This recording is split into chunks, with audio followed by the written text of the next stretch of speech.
नमस्कार साथियों, international organisation series program में आप सभी का स्वागत है। ये उसी सीरीज का पार्ट 11 है। इससे पहले हम लोग 10 पार्ट कंप्लीट कर चुके हैं। तो साथियों, अगर आप हमारे चैनल पर नए व्यूअर हैं तो सबसे पहले चैनल को सब्सक्राइब कर लीजिए। इसके साथ ही बेल आइकन को भी प्रेस कर लीजिए, जिससे आपको हमारे आने वाले सभी वीडियो की नोटिफिकेशन मिल सके। चलिए अब हम लोग आज का सेशन शुरू करते हैं। आज के सेशन में हम लोग दो संगठनों के बारे में पढ़ेंगे, जिसमें पहला है the international court of justice यानी अंतर्राष्ट्रीय न्यायालय। दूसरा अंतर्राष्ट्रीय अपराध न्यायालय यानी इंटरनेशनल क्रिमिनल कोर्ट। तो चलिए हम लोग इनके बारे में एक एक करके देखते हैं। सबसे पहले हम लोग जानेंगे अंतर्राष्ट्रीय न्यायालय के बारे में। तो सबसे पहले इसकी इंग्लिश में फुल फॉर्म भी देख लीजिए। ICJ यानी the international court of justice, ये इसकी इंग्लिश में फुल फॉर्म है। अब जानते हैं इसकी स्थापना कब हुई। तो इसकी स्थापना 1945 से 1946 के दौरान हुई।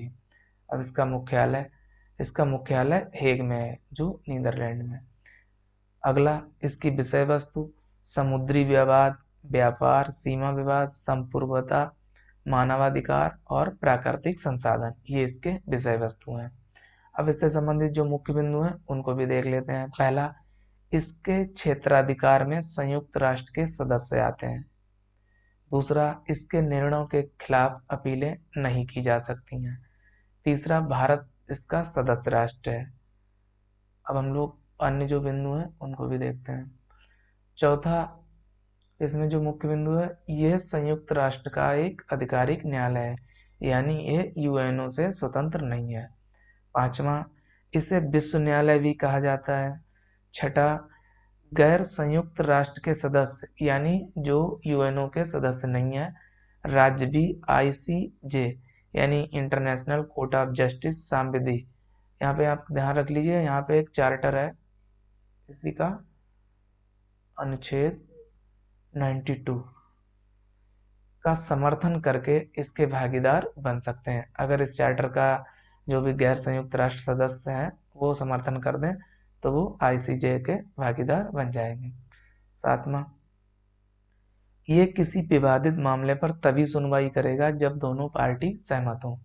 जैसे अगर दो कंट्री के बीच में विवाद है, जैसे चीन है और अगर भारत के बीच विवाद होता है, तो दोनों जब तक सहमत नहीं होंगे तब तक ये न्यायालय उनके बीच विवाद पर सुनवाई नहीं करेगा।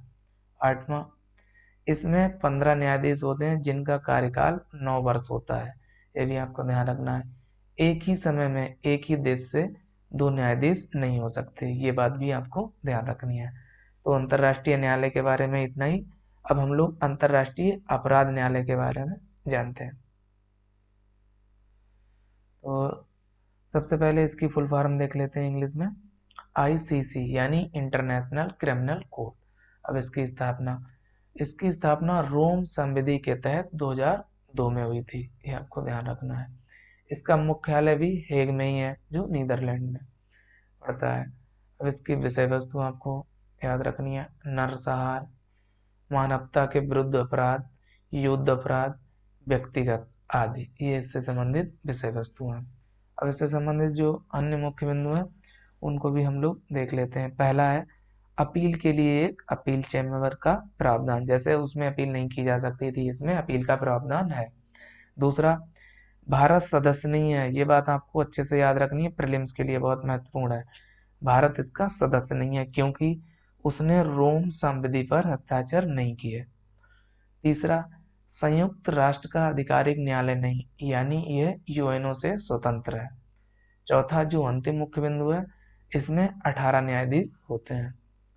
तो साथियों, आज के सेशन में इतना ही। हम लोग नेक्स्ट एपिसोड में कुछ नए संगठनों के साथ मुलाकात करेंगे। तब तक के लिए आप सभी लोग अपना ध्यान रखिए और गुड बाय।